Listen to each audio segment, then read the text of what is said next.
जलंधर को शिवपुत्र कहा जाता है। पौराणिक मान्यता के अनुसार जलंधर का जन्म शिवजी के क्रोध से हुआ था। जलंधर के जन्म को लेकर एक कथा खूब प्रचलित है जो गुरु बृहस्पति और इंद्रदेव से जुड़ी है। जानते हैं जलंधर के जन्म, विवाह, युद्ध और मृत्यु की संपूर्ण कथा के बारे में। जलंधर को शिवपुत्र और सिंधुपुत्र कहा जाता है। पौराणिक मान्यताओं के अनुसार जलंधर की उत्पत्ति शिवजी के क्रोध से हुई थी, इसलिए उन्हें शिवपुत्र जलंधर कहा जाता है। जलंधर को सिंधुपुत्र कहा जाता है और यह नामकरण भगवान ब्रह्मा द्वारा किया गया है। जलंधर के जन्म को लेकर पौराणिक कथा भी खूब प्रचलित है। वहीं कई पौराणिक ग्रंथों जैसे पद्म पुराण, शिव पुराण और स्कंद पुराण में भी जलंधर का वर्णन मिलता है। जलंधर को दैत्यराज जलंधर के नाम से भी जाना जाता है। आइए जानते हैं सिंधुपुत्र जलंधर के जन्म, विवाह, युद्ध और मृत्यु के जुड़ी संपूर्ण कहानी के बारे में। कौन था जलंधर? कैसे हुआ उसका जन्म? महादेव ने गुरु बृहस्पति के अनुरोध पर इंद्र के प्राणों की रक्षा के लिए अपनी क्रोधाग्नि को समुद्र में डाल दिया। यह ऐसा स्थान था जहां समुद्र और गंगा का मिलाप होता है। इसे ही आज गंगा सागर कहा जाता है।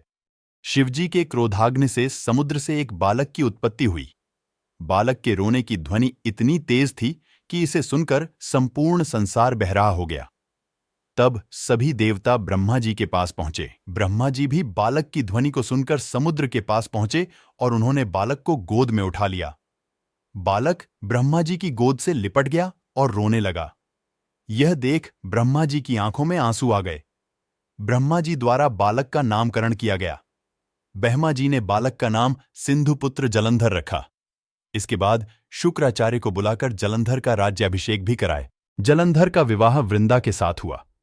वृंदा कालनेमी नामक असुर की पुत्री थी। वृंदा भले ही असुर की पुत्री थी, लेकिन वह भगवान विष्णु की परम भक्त थी। जलंधर आगे चलकर असुरों का शासक बना गया। उसे दैत्यराज जलंधर कहा जाने लगा। कहा जाता है जलंधर के पास जो भी शक्तियां थीं, उसका रहस्य उसकी पत्नी वृंदा की पतिव्रता थी। वृंदा के पतिव्रत धर्म के कारण देवता भी जलंधर से जीत नहीं सकते थे। इस कारण जलंधर को अभिमान हो गया था और वह संसार में आतंक मचाने लगा था। इतना ही नहीं, जलंधर देवताओं की पत्नियों को भी सताने लगा। जलंधर का आतंक बढ़ता ही गया। वह कैलाश पहुंचकर पार्वती जी को अपने अधीन करना चाहता था। इस पर शिवजी क्रोधित हो गए, जिस कारण महादेव और जलंधर के बीच युद्ध भी हुआ। लेकिन जलंधर की शक्ति के कारण महादेव का हर प्रहार विफल होता गया। जलंधर की हार उसकी पत्नी वृंदा के पतिव्रता भंग होने के बाद ही निश्चित थी। इसलिए भगवान विष्णु जलंधर का रूप धारण कर वृंदा के पास पहुंचे।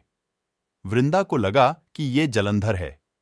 वह भगवान विष्णु संग पति जलंधर जैसा व्यवहार करने लगी और इस कारण वृंदा का पतिव्रता धर्म भंग हो गया। इस तरह महादेव द्वारा जलंधर का वध किया गया। अगर वीडियो पसंद आया तो कृपया लाइक करें और ऐसे वीडियोस के लिए चैनल को सब्सक्राइब करें।